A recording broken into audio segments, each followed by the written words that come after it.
নদিয়া ও পূর্ব বর্ধমান সংলগ্ন জালইডাঙ্গা অঞ্চলে অবৈধভাবে গঙ্গার পাড় থেকে বালি তোলাকে কেন্দ্র করে তীব্র চাঞ্চল্যের সৃষ্টি হয়েছে।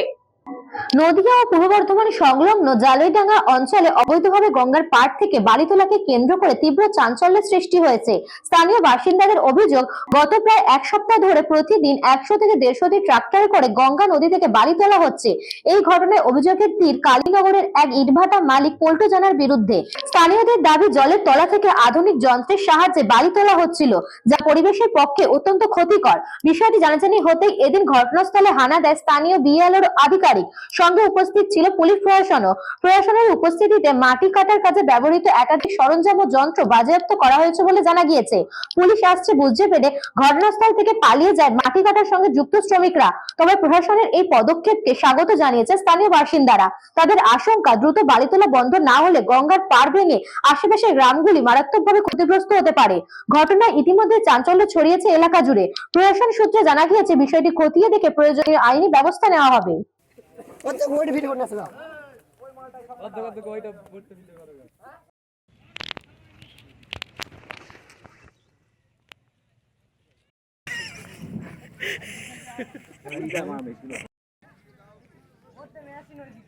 মাটি কাটে স্যার, ওই পল্টু কোথায় বাড়ি? কালীনগর।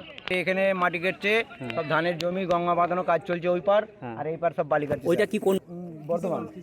আর এটা কোন জায়গা? এটা নদিয়া। এটা কোন জায়গা, জায়গার নাম? এটা জালুডাঙ্গা। না না না, খবর পেলাম যে গঙ্গা নদী ভাগীরথী কিনারে অবৈধভাবে বালি কাটা চলছে। খবর পেয়ে আমরা সঙ্গে সঙ্গে পুলিশ আর জেলা আর সাব ডিভিশনাল অফিসকে খবর দিই। আমরা তারপরে এখানে রেড টিম নিয়ে আসছি। রেড টিম এসে দেখছি এখানে পোকলেন মেশিন দিয়ে বালি কাটা হচ্ছিল, আর ট্র্যাক্টর দিয়ে বালি পাচার হওয়ার সঙ্গে সঙ্গে ড্রেজার মেশিন লাগানো ছিল নদীতে, যেটা সিজ করার প্রক্রিয়া চালু হয়েছে।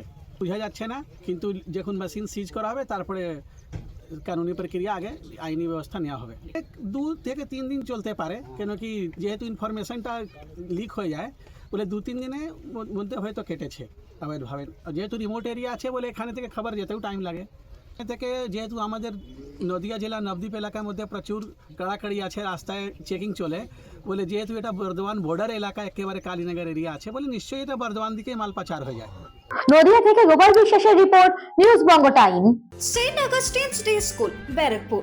Success for every child. Admission open 2026 to 2027. Contact number 9007934555. আপনার সাধ্যের মধ্যে সোনার গহনা কিনতে বা গড়াতে চাইছেন?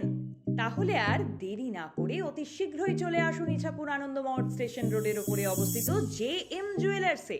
আরও বিশদে জানতে অবশ্যই রাত 8টা 5 মিনিটে আমাদের Facebook page JM jewellers follow করুন।